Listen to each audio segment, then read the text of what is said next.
할렐루야. 기쁨으로 맞이하는 대림절 세 번째 주일, 세상의 빛으로 오신 우리 예수님의 평강과 은혜와 진리가 여러분의 가정과 또 수고하시는 일터, 살아가는 모든 삶의 자리에 충만하게 임하시기를 우리 주님의 이름으로 축복합니다. 오늘은 요한복음 1장 본문의 말씀으로 참 빛이 세상에 오다라는 제야에 하나님의 말씀을 증거하도록 하겠습니다. 몇 년 전 미국의 라이프웨이 리서치라는 조사 기관에서 이제 크리스마스 시즌을 맞아서 미국의 성인 1000명을 대상으로 이런 질문을 했습니다. 당신은 예수가 2000년 전에 베들레헴에서 태어났다는 것에 대해서 동의하십니까? 라는 질문이었는데요. 이 질문에 자신의 종교와 상관없이 응답자 중에 72%가 그렇다. 예수가 2000년 전에 베들레헴에서 태어나는 것을 나는 동의한다. 라고 그렇게 대답을 했습니다. 두 번째 질문은 당신은 예수가 하나님의 아들이라는 것에 동의하십니까? 라는 질문이었는데요. 이 질문에도 그렇다라고 대답한 사람이 80%였습니다. 정말 높은 수치인 것이죠. 10명 중에 8명이 예수가 하나님의 아들이라는 것에 동의했다는 겁니다. 그 중에는 믿는 사람들도 있었고 믿지 않는 사람들도 있었는데 말이죠. 다음으로 당신은 크리스마스를 기념하고 그날을 지킵니까? 라는 질문을 했는데 91%가 그렇다라고 대답을 했습니다. 아마도 이제 미국이라는 나라가 기독교 국가라는 그 정서가 반영이 된 결과라는 생각이 들게 됩니다. 근데 추가적인 질문을 했습니다. 당신은 하나님의 아들인 예수가 인간의 육체로 이 땅에 태어나기 그 전부터 존재하셨던 분임을 믿으십니까? 라고 질문을 했는데 이 질문에는 59%가 아니요, 나는 그것을 동의할 수 없습니다. 라고 이야기를 했습니다. 마지막으로 당신은 하나님의 아들이신 예수님께서 이 세상에 오신 이유를 알고 있습니까? 라고 질문을 하자 그 질문에 정확히 대답한 사람은 전체 응답자 중에 겨우 4%밖에 되지 않았다는 겁니다. 앞선 질문에서 예수님이 2000년 전에 베들레헴에서 태어나셨고 하나님의 아들이시라는 것까지는 동의를 하지만 예수님이 육신을 입고 이 세상에 오시기 전부터 그 이전부터 예수님께서 계셨던 분임을 내가 인정합니다 라고 하는 사람은 많지 않았고 또 많은 사람들이 성탄절을 기다리고 있지만 예수님께서 이 땅에 오신 진짜 이유, 왜 예수님께서 이 땅에 오실 수밖에 없었는지 그 이유를 정확하게 알고 있는 사람은 많지 않았다는 것이죠. 오늘 예배드리고 있는 여러분들은 어떻습니까? 대림절 세 번 주일을 맞아서 아기 예수님의 탄생과 그리고 다시 오실 주님을 기다리는 여러분들은 예수님이 어떤 분이시고 주님이 왜 이 땅에 오실 수밖에 없었는지를 여러분들은 분명히 알고 계십니까? 누군가가 그것을 물어본다면 여러분들은 자신 있게 대답할 준비가 되어 있습니까? 성탄절이 그냥 예수님이 태어난 것을 기뻐하는 날이 아니라 예수님께서 인간의 몸을 입으시고 이 땅에 오신 것이 나에게 어떤 의미이고 그것으로 인해서 우리에게 어떤 변화가 생긴 것인지,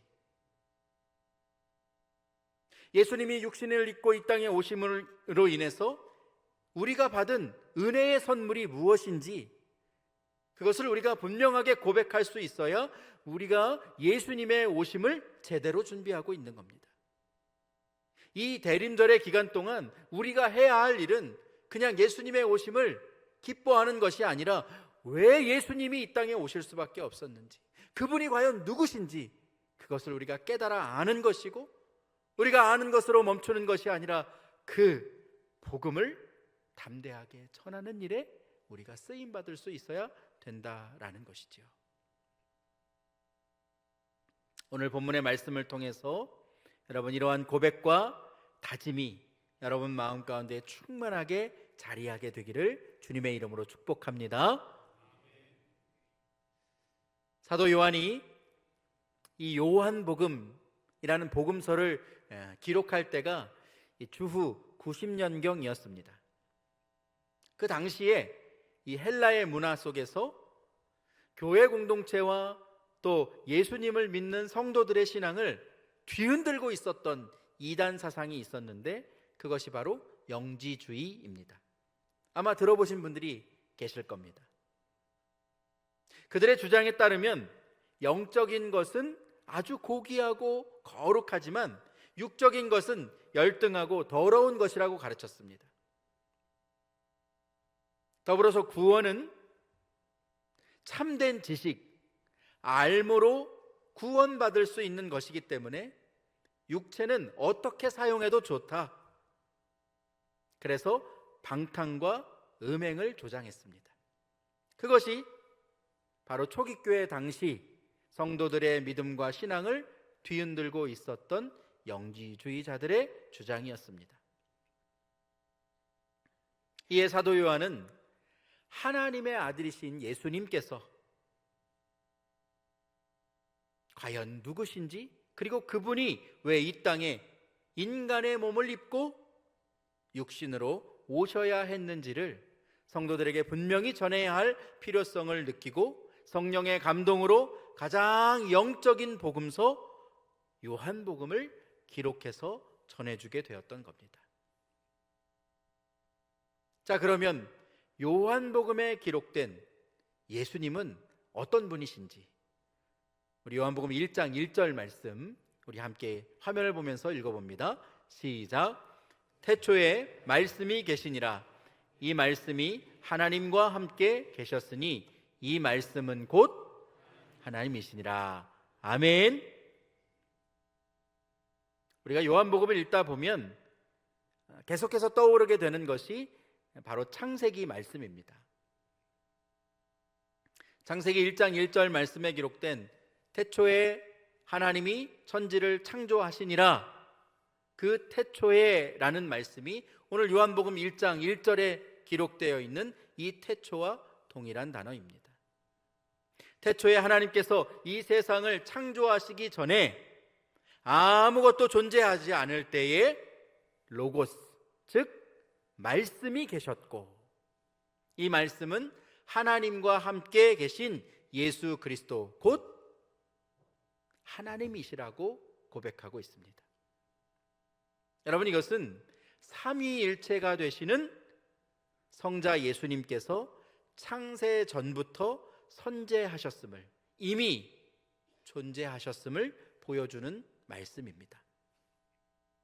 이어지는 2절과 3절 말씀을 보면 이 말씀이신 예수님께서 어떠한 일을 행하셨는지도 요한은 기록하고 있는데 2절과 3절 말씀, 그가 태초에 하나님과 함께 계셨고, 여기서 말하는 그가 바로 예수 그리스도시죠. 또한 만물이 그로 말미암아 지은 바 되었으니 지은 것이 하나도 누가 없이는 예수 그리스도 없이 된 것이 없느니라 하고 고백하고 있습니다. 예수님이 태초에 하나님과 함께 계셨고, 즉 말씀이신 주님께서 하나님과 함께 계실 때 아무것도 하지 않고 하나님의 창조를 바라보고만 있었던 것이 아니라 만물이 그로 말미암아 지은 바 되었고 그가 없이는 지은 것이 하나도 없다. 즉 예수님께서 창조의 주체가 되셨음을 선포하고 있는 말씀입니다. 여러분, 이 말씀은 너무나 중요한 말씀입니다.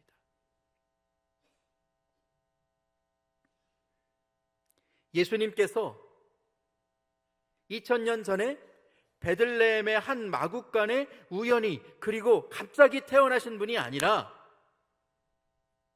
태초에 하나님과 함께 그 주님께서 말씀으로 존재하셨고 온 세상 만물을 창조하신 창조의 주님이라는 것을 이 본문의 말씀을 통해서 우리에게 분명하게 선포하고 있다는 것을 우리가 기억해야 합니다. 그러므로 주님은 이 세상 만물이 있기 전부터 먼저 계셨던 분이시고 우리의 창조의 주님이라는 것을 여러분 분명하게 고백하실 수 있기를 주님의 이름으로 축복합니다. 성부 하나님만 이 세상을 창조한 것이 아니라 이 땅에 육신을 입고 오신 성자 예수님께서 세상이 있기 전에 말씀으로 하나님과 함께 계셔서 이 세상을 창조하신 주님이시라는 것을 우리가 고백할 수 있어야 한다는 것입니다. 그러면 창세전부터 말씀으로 계셨던 하나님과 함께 계셨던 그 주님은 존재적으로 어떠한 특징을 가지고 있는지 4절 말씀은 이렇게 기록합니다. 그 안에 생명이 있었으니 이 생명은 사람들의 빛이라고 말씀합니다. 그 안에, 즉 예수 그리스도 안에, 우리 주님 안에 무엇이 있습니까? 생명이 있으니, 주님 안에 생명이 있으니 이 생명은 사람들을 비추어 주시는 빛이다 라고 고백하고 있는 것이죠. 주님의 생명이 사람들을 비추어 사람들이 그 생명을 얻어 살아나게 됨을 이 말씀을 통해서 우리에게 보여주고 있는 겁니다. 창세기 2장에 보면 하나님께서 땅의 흙으로 사람을 빚으셨습니다. 그리고 그 코에 생기를 불어넣으시니 사람이 생명, 즉 살아있는 영을 가진 존재가 된 것이죠. 흙으로 빚은 육체가 하나님의 숨결이 불어넣어졌을 때, 루아흐, 하나님의 영이 그 육신에 불어넣어졌을 때 인간은 하나님의 영으로 인하여서 영원한 존재가 된 것입니다. 그래서 하나님은 인간과 함께 에덴 동산에서 영원히 교제하기를 원하셨어요. 함께 하기를 원하셨습니다. 하나님이 불어넣어 주신 생명, 그 생명을 가지고 영원히 에덴 동산에서 함께 하기를 원하시는 것이 하나님의 계획이었던 겁니다. 그런데 첫사람 아담과 하와가 어떻게 합니까? 하나님의 명령에 불순종하게 되고 말죠. 그들이 하나님 앞에 범죄함으로 하나님과의 그 관계가 끊어지게 됩니다. 그들이 하나님이 주신 영원함을 잃어버리게 된 거예요. 그래서 결국 에덴 동산에서 쫓겨나서 어둠 속에서 살아가게 됩니다. 더 이상 하나님 앞에 나아갈 수도 없고 하나님의 자녀가 될 수도 없는 그러한 상태에 놓이게 되었던 것입니다.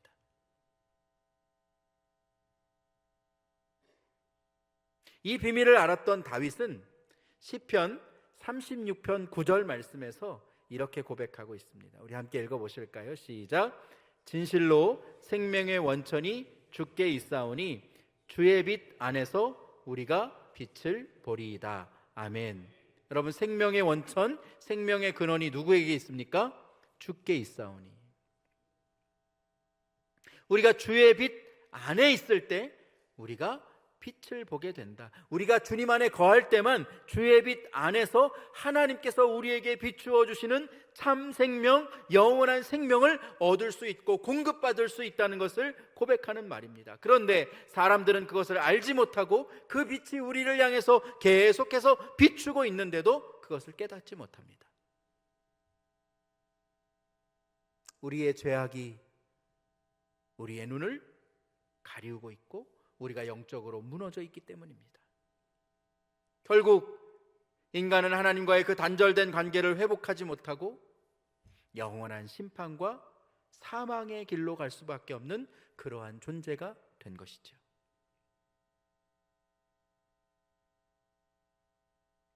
그러나 우리를 만드신 하나님은 우리를 사랑하시되 끝까지 사랑하시고 여전히 사랑하셔서 우리를 긍휼히 여겨주심으로 말미암아 우리를 위해서 놀라운 일을 행해 주셨습니다. 인간의 이성과 사고로는 도저히 이해할 수 없는 하나님의 큰 일을 우리에게 나타내 보여주셨던 것이죠. 그것이 무엇인지 오늘 본문 9절 말씀 우리 함께 읽어봅니다. 시작. 참빛 곧 세상에 와서 각 사람에게 비추는 빛이 있었나니. 아멘. 참빛 곧 말씀이신 예수님께서 우리에게 영원한 생명을 다시금 회복시켜 주시기 위해서 친히 이 땅에 육신을 입고 오셨다는 겁니다. 참이라는 말은 불완전한 것을 완전하게 하는 것입니다. 완전한 빛이 되시는 주님께서 육신을 입으시고 이 땅에 임하셔서 각 사람, 모든 사람에게 생명과 구원의 빛을 비추어 주셨다라고 말씀하고 있는 것이죠. 이것을 신학적인 용어로 모든 사람에게 주시는 은혜, 일반 은총이라고 합니다. 그러나 사람들은 이 땅에 오신 빛 되신 주님을 알아보지 못했습니다. 영접하지 않았습니다. 당시의 영지주의자들은 하나님이 어떻게 더러운 인간의 육체에 담겨서 더러운 인간의 육신을 입고 이 땅에 오실 수가 있다고 얘기하는 거지? 그건 말도 안 되는 일이라고 예수님의 성육신을 부인했습니다. 주님께서 우리에게 참 빛을 비춰주시고 영원한 생명을 회복시켜 주시기 위해서 너무나도 큰 희생을 치르시고 이 땅에 오셨지만 먼저 자기 백성으로 삼은 자들, 택함받은 유대인들, 이스라엘 백성들이 오히려 예수님을 영접하지 않고 하나님의 아들을 십자가에 못 박는데 앞장섰던 것이죠.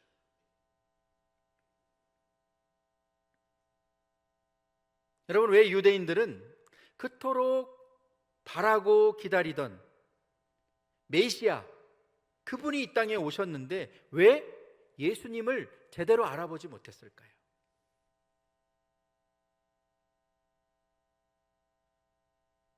여러분, 어둠 가운데 빛이 임하면 그 빛이 환하게 드러날 수밖에 없습니다. 이 제약된 세상에 참 빛이신 주님께서 이 땅에 오셨기에 그 주님이 빛이라는 사실을 누구나 다 알 수 있게 되었는데 왜 그들은 주님을 깨닫지 못하고 영접하지 못했던 것일까요?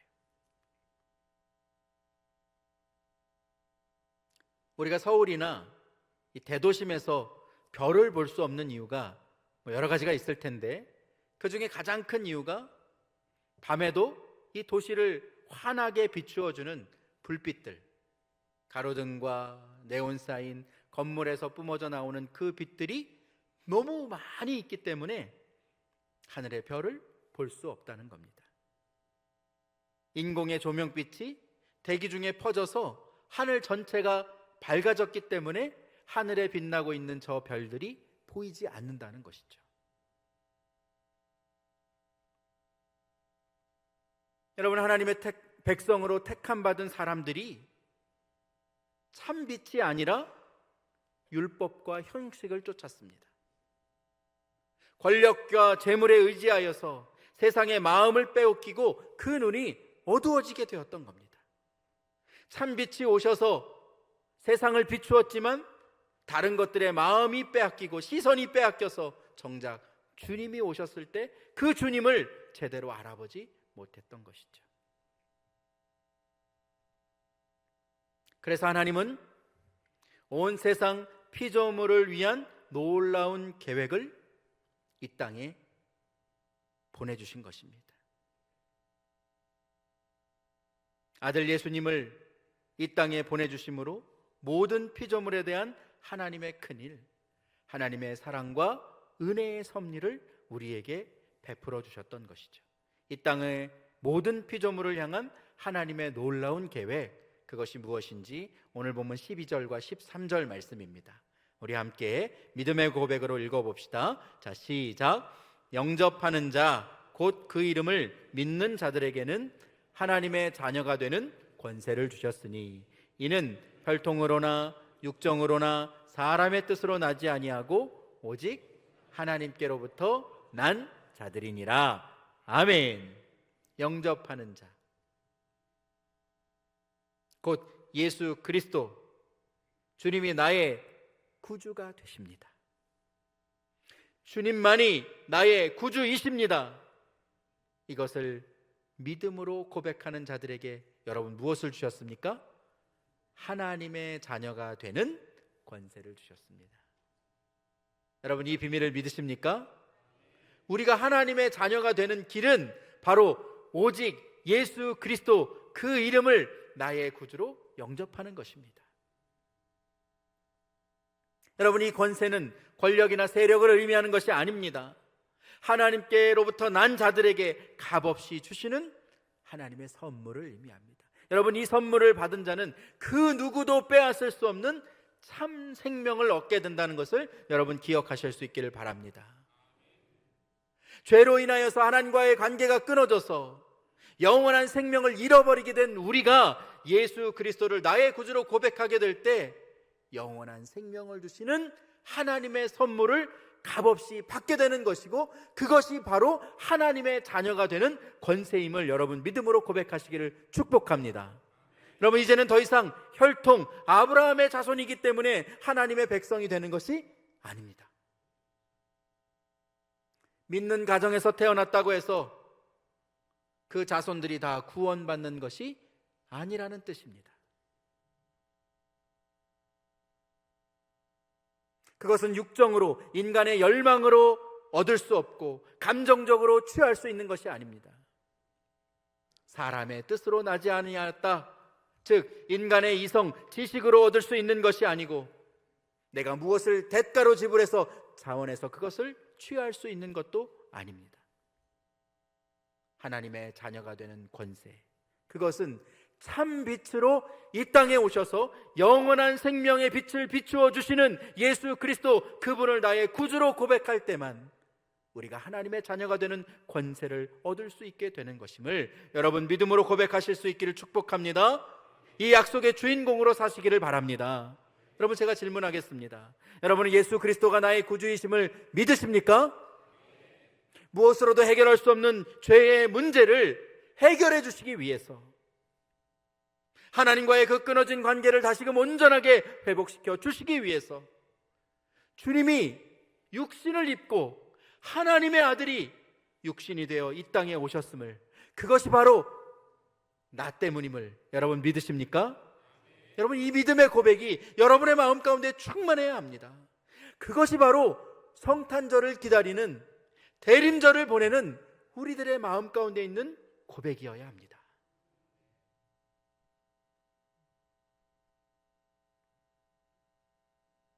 믿는 자나 믿지 않는 자나 성탄절을 기다리고 있습니다. 많은 이들이 성탄절을 기다리고 있지만 정작 예수님을 나의 구주로 고백하고 주님이 왜 이 땅에 육신을 입고 태어나실 수밖에 없었는지, 가장 낮은 자리에 임하셔서 목숨을 내어주시기까지 십자가에 못 박혀 죽으실 수밖에 없었는지를 기억하고 성탄을 기다리는 사람들은 많지 않습니다. 아기 예수님이 태어나신 이유를 알지 못하고 그냥 선물을 주고받는 기쁜 날로 사람들은 이 날을 기억합니다. 기뻐해야 할 대상인 예수님은 없어지고 기쁨만 남아있는 성탄절을 기다리고 있는 사람들이 너무나도 많다는 것입니다. 사랑하는 성도 여러분, 여러분들의 성탄절은, 여러분들이 기다리는 성탄절은 어떤 성탄절입니까?